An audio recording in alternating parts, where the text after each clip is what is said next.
double right here, okay, a down block right here, I'm blocking back right there.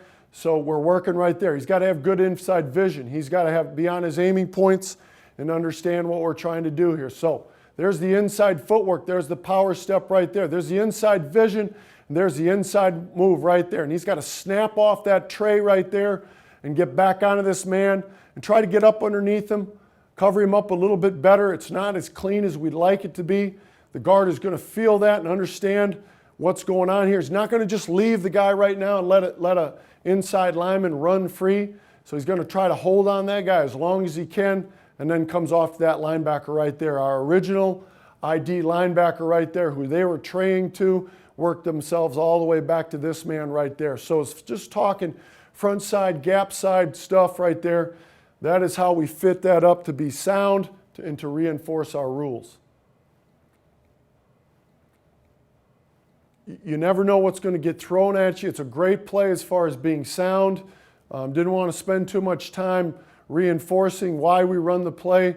If you want to run it, you run it, okay? But here's a good example. We start out with a gap double right here. You've got a man right here. If I'm that guard, he's a real threat right there, but I still want to have inside vision, take inside footwork. I'm coming here.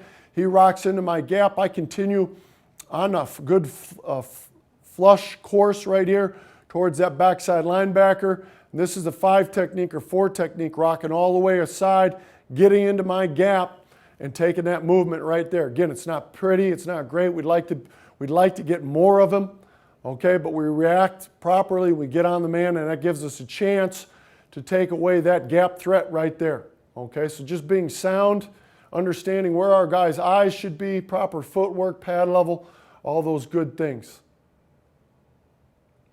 What I've showed you is most of the movement has come from, the inside vision right here. Now you're going to get a little movement that's going to come from the outside and work its way to the inside. You look at our left side right here, you have much the same. We have a down block right there. Depending on game plan, how you want to set it up. Right here we've decided to make a tray call right here, and the tackle is going to take that inside footwork right there. That second step up the field, that 6 technique or 7 technique, rocks all the way down inside, and he takes it back over because by design, we know that this man is trying to get into this gap. So I'm going to take it over, I'm going to free up the tight end, and now the tight end is going to go all the way to the ID backer right there. Okay, and we're going to get this thing walled off right there, and that's where the hole is going to be. So again, we're just reinforcing our gap rules. That stays a good aiming point right here by the guard. You can see him getting to the far number. He's not crossing over. Great pad level right there. And that guard doesn't know if he's being cut off right now or angle blocked. Okay, so we've got a good wall right there, and we've got a good sound play, and we can go from there.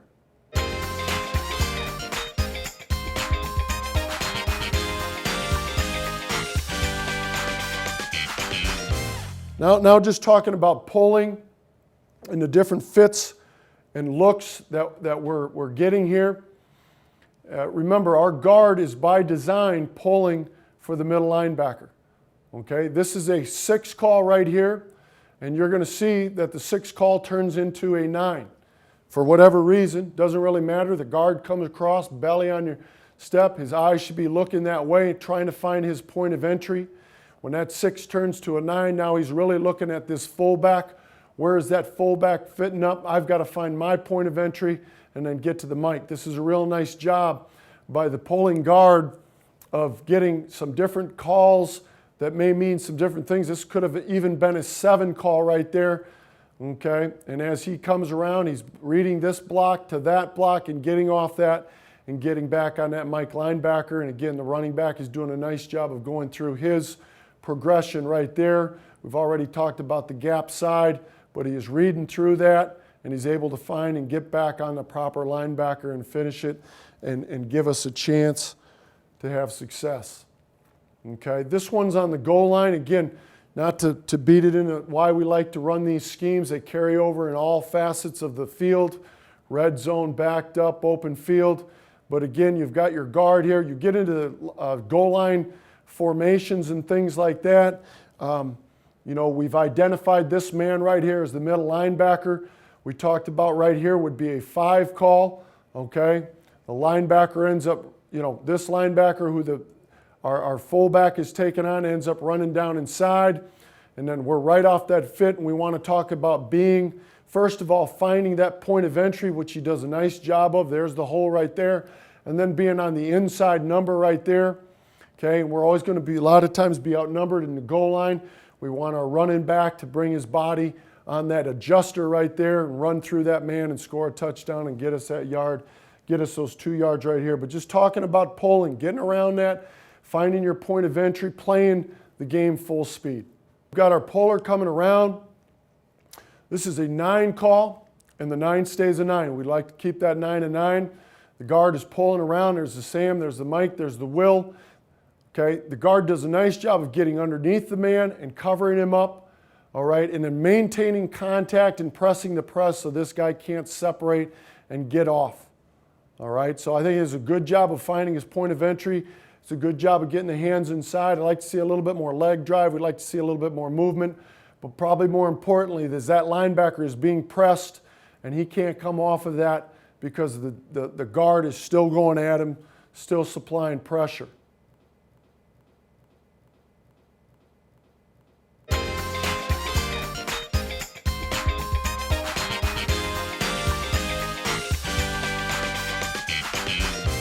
Okay, backside hand wham.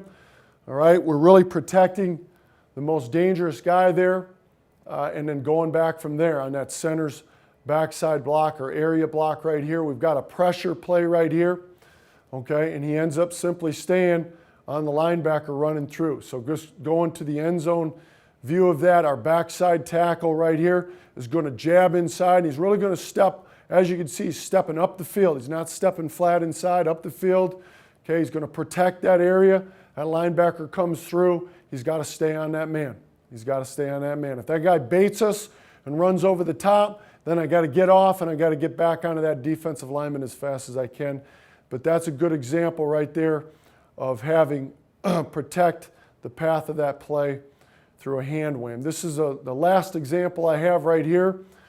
And we're just simply watching the backside here for that tackle's protection right here. We've got some pressure here. He's going to flatten down inside, step up the field, flatten that man down. We have, again, just to go back and talk about, inside gap and all those things, allows our center to come back here. I feel that by the center. I'm relieved by the center, and then I come off to this man. And anything extra, if you got a safety running through here along with that guy, you have to MDM it on the backside and protect that path right there. So the tackle is going through that progression correctly. Okay,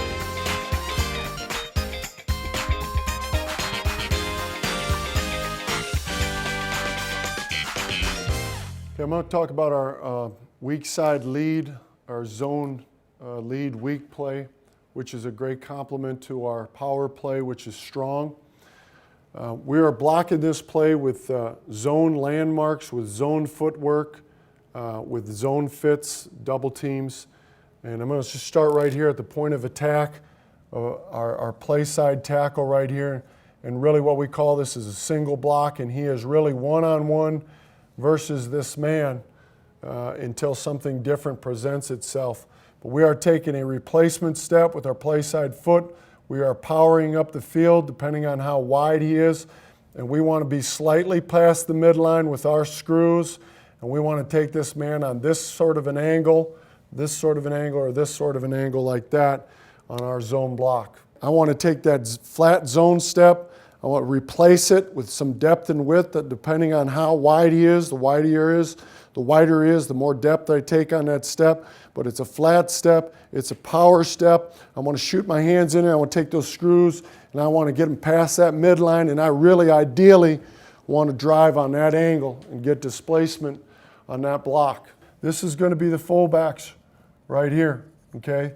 The double team is going to work the O-line here and the O-line here on these linebackers right there, okay? And the way we rule it up is the fullback has the Will, and we have the Mike, and we have the Sam, depending on how he lines up, okay? So we really have the 4 down linemen, the Mike and the Sam, and the fullback has the Will, right? Just continuing along down the line. All right, this man and this man right here, again, we want to continue with our zone footwork. All right, and most of the time we're getting a gap player, we're getting one technique, and we want to still step with our play side foot. We want to platform this guy with allowing to keep our shoulders. I'm not going to step away from this guy and create a hole right there, but I want to stay square and get in there. The center's got to come in there, and what I say, you have to make up the difference. You have to come in there and make up the difference so we can platform this right here. You have the added benefit of full flow going this way, so being worried about linebackers running underneath, we'll rally to that at the end here. We want to really take care of the first level first and attack the down lineman and take advantage of the double team. We want to take this man on this angle, okay? If the linebacker goes over the top, I should have some pretty good vision and see that. If I'm that outside zone combination man, if he hangs here and then fills down here at the end, okay, I should feel that, get a go call and come off that at the end with the center. Hopefully, if you're getting enough movement, these things will show themselves to you. And that's really what you need to stress is first level first, you know, whether it is that gap double or whether it is that zone, is taking care of this first level and going from there. Good things happen being physical at the first level, okay? Most of the time, the first thing you're going to have guys do is chasing the linebackers, and down linemen are going to be running through, okay? So that's how we treat that zone double right here. This is also a zone double right here. You know, and just get back to this, you know, I have a man lined up to my outside away from the play. Everyone is stepping with the play side foot, okay? Just if you had to go in and play tomorrow with your kids and say, okay, this is what we're going to do, everybody must step with their play side foot. It's just how you step away. We're going to take that replacement step. We're not going to step away from our body very much in that stagger, okay? Playing off the inside pad of that foot. We're going to straighten that thing up, okay, and get two hands on this guy. And much like we talked about a gap leader working to a different linebacker, we just have a different guy and we want to carry that man up. On the backside, okay, we have a cutoff block. And this is what I think is probably the most important block that you have on any zone scheme. The way we teach a cutoff block is a couple of different kinds of footwork, but we want to get our back plate to the play side number of that defender. Back plate to the play side number, all right? That automatically has built-in leverage. So if I'm going to step, if I have a fairly decent alignment right here, whether I'm covered, uncovered, I have a double team or not, okay, I'm going to step, replacement step, power, get that second step up into the ground, and I want to bury that back plate into the play side number, and I want to gain leverage on the snap at the line of scrimmage on this young man. Nothing changes with this backside block, whatever your combination calls are here and here. Your backside guys, you have to understand that that is a zone leader and that is a cutoff block right there. So if I'm the tackle right there, I want to direct that back plate to get into the play side number, and you know, the farther he is, the wider my foot. We talk about having tight cutoff where I step and drive up the field, and we talk about having wide footwork where I'm going to deep replace and I'm going to cross over and I'm going to bury and shoot that plate up in there, okay? And all that depends on is where linebackers are at, how they're positioned, and who that ID guy is we're working to, okay? So I have that cutoff block right here, okay? I have that zone leader, what I call that zone leader. We are driving or platforming this guy up to that SAM. If the SAM goes with the full flow going this way, then the inside man's going to come off. If he hangs and comes down here at the end, I'm going to stay on that. I'm going to throttle down in there and give a go call, and the tackle's going to come off for that right there, okay? We are going to play it at the point of attack, okay? We're not going to overcoach this move right here because we want this ball going here, okay? So we're really going to coach hard for cutoff. Same thing on the backside tight end, whether it's a 6 or a 7. I'm going to step with that play side foot, tight or wide footwork depending on that alignment. I want to get that back plate to play side number. I want to get both hands in that. I want to have that relationship, and I want to get this man cut off, all right? And someone's got to win back here and get someone cut off for us to create lanes on the backside. Our fullback is going to take a flat step now. He's not going to take a lead step, all right? And he is much the same as the running back. He is really keying that defensive end, all right? If that defensive end continues to displace or go on that angle right there, then I'm going to find my point of entry up inside that tackle, okay? If that defensive end rocks down inside, I'm going to find my point of entry outside of that anchor right there, okay? My aiming point is I want to have my inside foot on that defender's inside foot. I want to make contact on his side of the line of scrimmage, all right? And I want to be right on the midline of that man. So I want to cover that man up. I want to press the press on that guy right there. Yeah, but I want to make contact on this side more than anything else. Make sure that you watch that his inside foot is on that man's inside foot right there. So we're going to get that. We're not going to be on edges. Okay? The running back is taking a replacement step. It's an open, it's a crossover, and it's a plant. So it's 3 steps.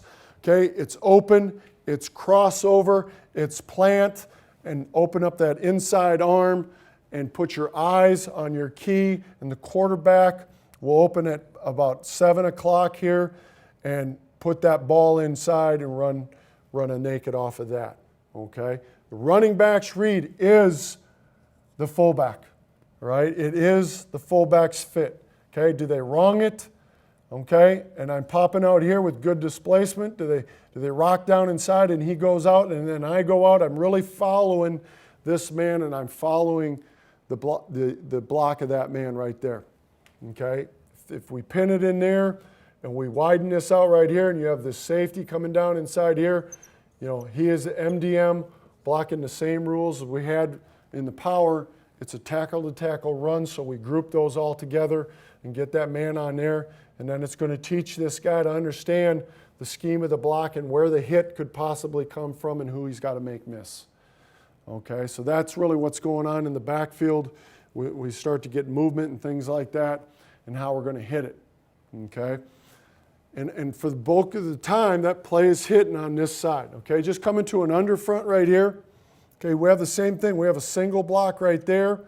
Okay, we're really going to try to 3-way this. And again, we want to use our zone principles because we run some flat zones where we have no inserts, and we want that teaching to carry over day in and day out. And so the footwork carries over all the time. We're not reinventing a play here.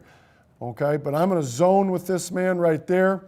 We've identified this guy as the Mike linebacker, so everyone understands between these 3 that eventually we need to end up on that linebacker right there. I'm not going to leave this shade. Okay, I'm going to take a replacement step, and I'm going to key that man right there to see if there's any movement, and then I'm going to power up the field and give this guard some help. Here's your cutoff block right here. Your backside guys are cutting off, and your front side guys are zoning.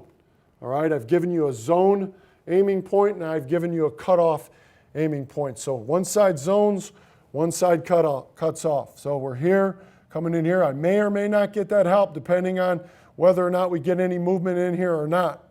Okay, I've chipped through that thing, and I've covered that gap for any shoots or slants or movements, and then I've worked to my ID backer right here, who is the middle linebacker in our scheme, and we go from there. He's taking that flat replacement step. He is reading that down lineman right there. If that down lineman stays wide, then I'm up and inside on that man right there. Again, I'm reading the block of that man. If everything goes down inside, then I'm reading the block of that fullback, and I go from there. Backside, again, cut off, depending on if you want to do a 2-man scheme here on these 2. If they're a team that does stuff like this or they just play it straight, this would be a man cut, and this would be a man cut right here. If they don't do that, then you have a combination call right here where this man comes up and inside and he's keying the Sam. If the Sam rolls over the top, I take it over and we push up, go call, and I take the man right there. You got different ways that you can handle that based on what teams do, okay? And a couple things you'll see on film, you know, just some adjustment stuff, all right? Because we are a zone team and we want to maintain that belief, okay? At the first level, we're not gonna say, well, that's the fullback's guy and that's my guy. I'm going to jump that guy. If this guy walks up in the line of scrimmage and this guy, we're hitting it. We're hitting it. We're hitting it. We're hitting it. We're hitting it. We're not giving up real estate at the line of scrimmage. Okay, and I think I've got some good examples. It's always going to be this guy's jobs to adjust and fit on the next guy. But our offensive linemen understand that if you get into the heels of that front level right there, we are not just letting a guy run through and make contact on this side. That is not a good plan right there. So that's what we're trying to accomplish in our zone week scheme.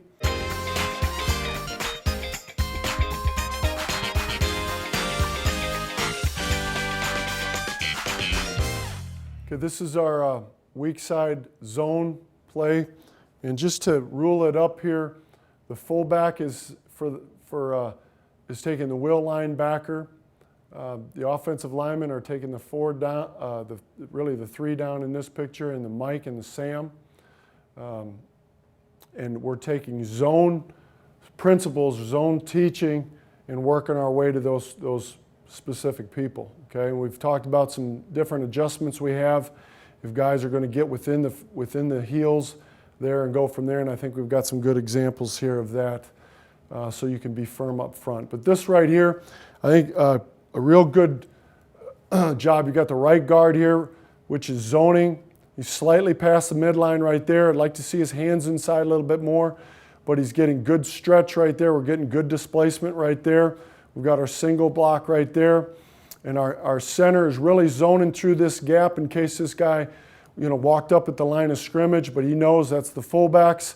And I've got the next guy up right there, maybe a little bit of a chip that almost becomes like a double team on the run up to this man right here. When the center declares this guy as the Mike, they know that's the Sam, and these two are on a zone combination to the Sam linebacker. And again, we're talking about cutoff, back plate to the play side number right there. And get that man cut off and really coach that point up right there, because you're going to see right there what's the first thing the defender wants to do is fight hard across your face. And you're going to get that guy turned sideways. You're going to get him not finding the ball or looking for it anymore. And give yourself a chance to create a lane in here for the running back. Now the running back, the fullback does a nice job of fitting on the will linebacker. Okay, cover him up just a little bit more. We formation it a little bit different, so we're able to take care of some of the extra guys here. And the running back is reading this man's block. There's a possibility to go there if you cover it up a little bit more. And the running back chooses to cut backside right here, make a man miss, and go from there. Same call, weak side zone. The coaching point, or what I like to show on this is that the running back does a nice job of reading the fullback right there. The defensive end actually loses contain. You can see our tackle is past the midline right here. I'd like to see some better footwork, second step into that man a little bit better. Guy comes in there and wrong shoulders it. He loses contain. He reads it. He presses it. We're talking about pressing the B gap, so allowing yourself to see all the option that you have as a running back. The running backs have a tendency to open crossover plant, get the ball and cut back right away. We want them to open crossover plant and press that B gap and see what the scheme provides for you. You can see our single block right here. This is our combination. See, our guard could probably step up a little bit. We don't want to avoid this block at all. We really should take a little bit more of that and then get up to that linebacker, which we're doing. Okay, the center, as I had said before, he's going to take all of that block right there. He can lose help at any time, and we're always going to play to the side of the full flow. We're not going to be sitting back here reading this guy in case he tries to run underneath. We'll rally back to that. Same thing right here. You have a guy who takes a step with the outside foot, should be cut off right now, and the defense should be sectioned off immediately. Now, whether or not the running back chooses to take that hole or not comes down to what's happening in his first initial read right there. So the running back did a good job right here of, well, this is what we call a bounce. Okay, bounced it outside. And again, we should have that wide receiver up on that man, and the running back knows where the hit should come from. Obviously, we don't sustain this block. We don't use our hands. We don't have that controllability of that linebacker that we're looking for right now. but it gives us a chance to get out and get a positive run right there. But I think as a coach, you can see the different options that this play gives you, whether you're hitting it in the A gap or the B gap and bouncing it all the way out to the C gap. Okay, this is a front side, B gap play. So we've shown a cutback play, which was the first play. We've shown a bounce play, which was the second play. And now right here, we're really taking advantage of the bubble that they're giving to us right here. And we're going to hit it right up in this gap right here. Again, we're not doing a fantastic job of getting that Mike linebacker. We're getting picked off a little bit. But, just going to the end zone right here. Running back does a nice job, open crossover, gets that ball, really reads that block right there, inside foot, right down the midline. This guy really takes himself out. Again, square it up, platform up, get up to this guy a little bit cleaner, but it's all there for the running back. He knows where his blocks are coming with this particular call and where the hit's going to come from. Catch this guy a little bit off balance, bounce it outside, and put your head down and get yourself. There's that single block I was talking about, getting on this man slightly past that midline and driving him out. You really are on your own now. If that guy makes an inside move, you have that inside or catch hand that you want to use and take advantage of that.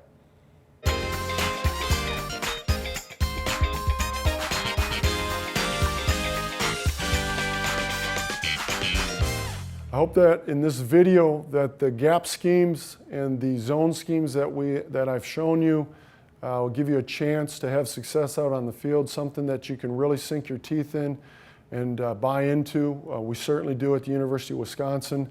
The point that I'd love to again reinforce is whether it's a gap scheme or whether it's a zone scheme, that your kids, specifically the offensive linemen, are doing the same things day in and day out, and these things are transferring from the practice field onto the game field.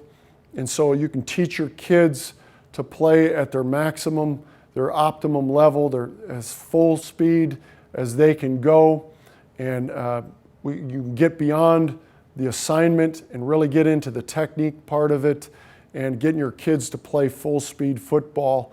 And however you formation things and move things around.